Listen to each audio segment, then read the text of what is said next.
జై శ్రీమన్నారాయణ. మన బాలాజీ ప్రేక్షకులందరికీ నమస్కారం. ఏడుకొండలవాడ వెంకటరమణ గోవింద గోవింద. ఓం నమో వెంకటేశాయ. చాలామందికి ఒక డౌట్ అండి. దీని గురించి నేను అంతకు ముందు కూడా మీకు వీడియోలు అనేది చేశాను.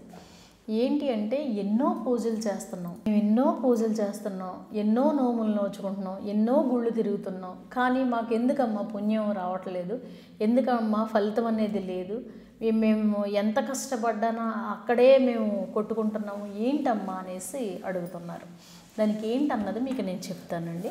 ఇప్పటికీ శ్రావణ మాసం అంతా ఈ సంవత్సరం వచ్చేటప్పటికి రంగనాథుడు, శ్రీరంగనాథుడు ఒక రకంగా చెప్పాలంటే లక్ష్మీదేవి ఎక్కడ కొలువుంది అని అంటే శ్రీరంగనాథుడి దగ్గర, శ్రీరంగంలోనే కొలువుంది.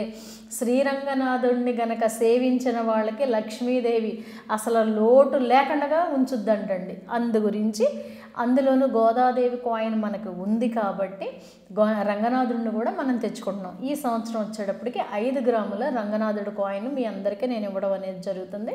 మీకు ఎవరికైనా కావాలి అని అనుకుంటే కనుక తెప్పించుకోండి. కానీ మీ గోత్రనామాలతోటి శ్రావణ మాసం అంతా పూజ చేసి తర్వాత వినాయక చవితి అయిన తర్వాతే మీకు పంపించడం అనేది ఉంటుంది. అలాగే రేపు వచ్చేటప్పటికి ఆగస్టు 3, 4 తారీఖుల్లో నేను హైదరాబాద్లో ఉంటాను. మీకు ఎవరికైనా డైరెక్ట్ అపాయింట్మెంట్లు కావాలి అని అనుకుంటే కనుక తీసుకోండి. అలాగే ఏం చెప్తారమ్మా మీరు అని అంటే నేను ఆస్ట్రాలజీ, న్యూమరాలజీ, వాస్తు, తర్వాత ముహూర్తాలు వీటిలన్నిటిలోనూ కూడా నా స్వామి, నా శ్రీనివాసుడు ఒక రకంగా చెప్పాలంటే నా దగ్గరికి ఎవరిని ఆ స్వామి పంపించినా మళ్ళీ ఆ స్వామి నా ద్వారా జాతకం చెప్పించి వాళ్ళని చక్కటి అదృష్టవంతులను చేస్తున్నది ఆ మహానుభావుడు. నాదైతే ఏమీ లేదు. కాబట్టి నేను చూసింది ఉన్నది ఉన్నట్టు చెప్పడం, దానికి పరిహారం చెప్పడం, చక్కగా పేరు కరెక్షన్ చేయడం అనేది ఉంటుంది. దానివల్ల ఎవరికైనా మీకు కావాలి అని అనుకుంటే కనుక మీరు అపాయింట్మెంట్స్ తీసుకోండి. అలాగే ఏలూరులో వచ్చేటప్పటికి నేను 2వ శనివారం, 2nd సాటర్డే నేను ఏలూరులో మీకు అందుబాటులో ఉంటాను. అలాగే ఫోన్ అపాయింట్మెంట్ మీకు తెలుసున్న విషయమే. అలాగే మనకి వచ్చేటప్పటికి అదేంటి శ్రావణ మాసంలో పూజా ఐటమ్స్ వాళ్ళు చక్కటి పూజా కిట్ కింద పెద్ద కిట్, చిన్న కిట్ అని శ్రావణ శోభ కిట్ అనేసి మనందరికీ తెలుస్తుంది. ఎవరికైనా కావాలి అని అనుకుంటే కనుక ముందుగానే తెప్పించుకోండి. ఎందుకంటే శ్రావణ మాసం స్టార్టింగ్ నుంచి మళ్ళీ ఎండింగ్ వరకు మనకి ఇది నిండుకుంది అయిపోయిందని ఎప్పుడు అనకూడదండి. ఇది నిండుకుంది, అది నిండుకుంది, బయటికి వెళ్ళి తెచ్చుకోవాలని అనుకోకండి. ఇంకొకటి ఏంటంటే భగవంతుడికి పెట్టే దాంట్లో మీరు గమనించుకుని చూడండి. భగవంతుడికి పెట్టే దాంట్లో ఏ వస్తువు పెట్టినా మీరు గనక రూపాయలకి అంటే ఆలోచించకుండా గనక స్వామికి పూజా ద్రవ్యాలు కావచ్చు, పువ్వులు కావచ్చు, లేదంటే ప్రసాదాలు కావచ్చు, మీరు పెట్టి చూడండి. మీ ఇంట్లో అలాగా వృద్ధి చెందుతూనే ఉంటుంది సంపద. ఎందుకని అంటే ఎక్కడైతే పరిమళం అనేది వస్తుందో అక్కడ లక్ష్మీదేవి కొలువు ఉండడం, జ్యేష్ఠాదేవి వెళ్ళిపోవడం. ఈ లక్ష్మీదేవితో పాటు మరి ఆ తల్లి ఒక్కరే ఉండరు కదా, స్వామిని కూడా తీసుకొస్తారు. అందు గురించే మన పూజ ఐటమ్స్ వాళ్ళ దగ్గర నుంచి వచ్చే ప్రోడక్ట్ అంటేనే నిజంగా చాలా చాలా ఇది అనిపిస్తుంది. అలాగే మా ఇంటికి ఎవరైనా వస్తే ఒక గుడికి వచ్చిన భావన కలుగుద్దమ్మా, భలే మంచి సువాసన వస్తుందమ్మా అంటారు. అలాగే మన బాలాజీలో ఈ పూజ ఐటమ్స్ తెప్పించుకున్న వాళ్ళందరూ అదే మాట చెప్తున్నారు. సంతోషం. గుడికి వెళ్ళేటప్పుడు మనకు చూడండి ఏంటండి, మనం గుడికి వెళ్ళేటప్పుడు మనకి గుడి మెట్ల మీద చాలామంది కనిపిస్తారు. వాళ్ళని చూసి మనం ఒక రకంగా చెప్పాలంటే జాలి పడతాము, ఎంతో కొంత వేయాలనుకుంటాం. అది చాలా మంచిదే. కానీ వాళ్ళని భగవంతుడు అక్కడ ఎందుకు పెట్టాడు అని అంటే వాళ్ళు కూడా పూర్వజన్మంలో ఎక్కడో మొత్తానికి ఒక రకంగా చెప్పాలంటే ఉన్న వెనకటి జన్మలన్నిటిలోనూ కూడా ఇలా పెట్టి ఉండరు. ఇలా పెట్టలేదు కాబట్టి వాళ్ళు ఆ ప్లేసుల్లో ఉన్నారు. మనం కొద్దో గొప్ప పెట్టాం కాబట్టి ఈ రోజున మనం పెట్టే స్థితిలో మనం ఉన్నాం, వాళ్ళు పుచ్చుకునే స్థితిలో వాళ్ళు ఉన్నారు. కానీ వాళ్ళు కూడా అక్కడ పెట్టడం కూడా మన కర్మని తీసేయడానికి భగవంతుడు అక్కడ పెట్టారంటండి. అలాగే మనము పెట్టుకోలేదనుకోండి, ఏమో ఏ జన్మలో మనం అలా అవుతామో మనం చెప్పలేము. కానీ అలాంటి స్థితి రాకుండా మనం చేసుకోవాలి. సరే, ఇంకొకటి ఏంటి అని అంటే ఇప్పుడు మనం వాళ్ళని చూసేటప్పటికి జాలి పడతాం కదా, జాలి పడినప్పుడు మనం ఏం చేస్తామంటే లోనకి వెళ్ళిపోతాం. వాళ్ళు అడుగుతూనే ఉంటారు, ఏమి ఇది చెయ్యం, లోనకి వెళ్ళిపోతాం. లోనకి వెళ్ళిపోయి పూజలు, పునస్కారాలు, వ్రతాలు ఎన్నో చేసుకుంటాం, మంత్రాలు చదువుతాం, అర్చనలు చేయించుకుంటాం, ఇవన్నీ అభిషేకాలు చేయించుకుంటాం, ఇవన్నీ చేసేస్తాం.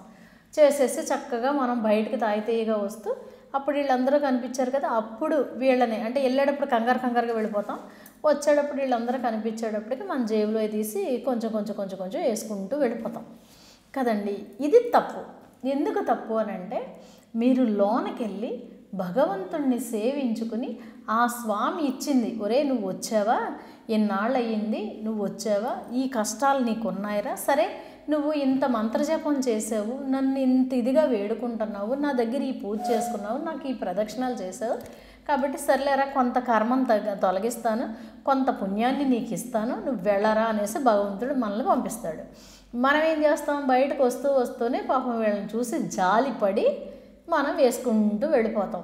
అంటే స్వామి ఇచ్చింది మీరు ఇక్కడ ఇచ్చుకుంటూ వెళ్ళిపోయారు, అయిపోయింది.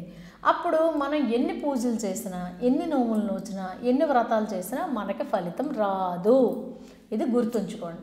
మరి ఏం చెయ్యాలమ్మా, మరి అక్కడ వాళ్ళు ఉన్నారు కదా, ఏం చెయ్యాలి, మన మనసు కరిగిపోతుంది అని అంటే కనుక ఏం చేస్తారంటే మీ ఇష్టం.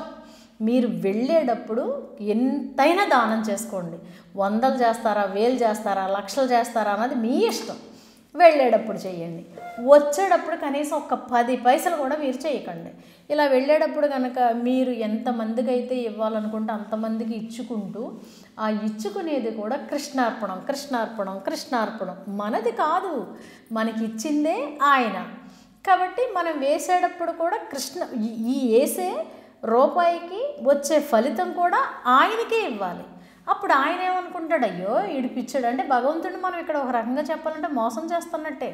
ఎందుకని అంటే పాపం ఈ పిచ్చోడు నన్నే నమ్ముకున్నాడు కదా, కృష్ణార్పణం అన్నాడు కాబట్టి వీడికి నేను చాలా ఇవ్వాలి అనుకుని ఆయన పొంగిపోయి మనకి ఇవ్వడం అనేది చేస్తారు. అయితే ఒకటి గుర్తుంచుకోండి, వేసేటప్పుడు కృష్ణార్పణం అని కాకుండా శివార్పణం అన్నా పర్వాలేదు. ఏ అమ్మని తలుచుకోవచ్చు, స్వామిని తలుచుకోవచ్చు, ఎవరినైనా తలుచుకోవచ్చు. కానీ ఆ వేసేది మనమే వేస్తున్నాము, నా దగ్గరే డబ్బు ఉంది, నేను వేస్తున్నాను, నేను అన్న భావన మాత్రం మనకు రానివ్వకూడదు. అలాగే మీరు వేసుకుంటూ వెళ్ళిపోయి స్వామిని కానీ అమ్మని కానీ లోన సేవించుకుని చక్కగా బయటకు వచ్చేటప్పుడు ప్రశాంతంగా వచ్చేసేసి ఎవరింటికి వెళ్ళకుండా మీ ఇంటికి వెళ్ళిపోయారనుకోండి, ఖచ్చితంగా అదృష్టం మీకు ఒక రకంగా చెప్పాలంటే జిడ్డు పట్టుకున్నట్టు పట్టుకుంటుంది. అంటే ఇలానే అనకూడదు అనుకోండి, శనీశ్వరుడు పట్టుకుంటే ఒక పట్టాన వదలరు అంటారు, కానీ శనీశ్వరుడు చాలా మంచోడండి. మీ అందరికీ నేను ఎప్పుడు చెప్తుంటాను కదా, అలాగా లక్ష్మీదేవి కానీ స్వామి కానీ మనల్ని అనుగ్రహించటం అంతా ఎందుకండి, శనీశ్వరుడు అనుగ్రహించటం మొదలు పెడితే మనకి అసలు మామూలుగా ఉండదండి. నిష్ట దరిద్రుడు కూడా ఒక రకంగా చెప్పాలంటే అతి శీఘ్రంగా కోటేశ్వరుడు అయిపోతాడు. అంటే అంతటి అదృష్టాన్ని ఇస్తాడు. అయితే మనం చేయాల్సింది ఏంటి అంటే ఈ విషయం నేను అంతకు ముందు కూడా చెప్పాను, మళ్ళీ చాలామంది నాకేందుకు కష్టాలు వస్తున్నాయమ్మా, నేను ఈ గుడి చుట్టూ తిరుగుతున్నాను, ఇన్ని ప్రదక్షిణాలు చేద్దాం అనుకున్నాను అనేసి అంటారు. కాబట్టి నేను చెప్తున్నాను, ఒకటి గుర్తుంచుకోండి, మీరు దానం చెయ్యాలి. దానం ఎప్పుడు చేయాలి, గుడికి వెళ్ళేటప్పుడు, లోనకి వెళ్ళేటప్పుడు మనకి ఆ పక్కన ఉన్న వాళ్ళకి చేసుకుంటూ లోనకి వెళ్ళాలి.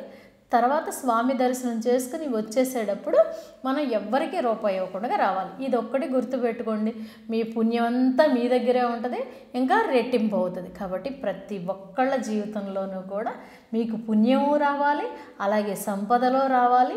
మీరు చేసిన ఏదైనా దోషాల కర్మలు ఉంటే పోవాలని, నా స్వామి అనుగ్రహం మీకు ఉండాలని మనస్ఫూర్తిగా వేడుకుంటున్నాం. జై శ్రీమన్నారాయణ.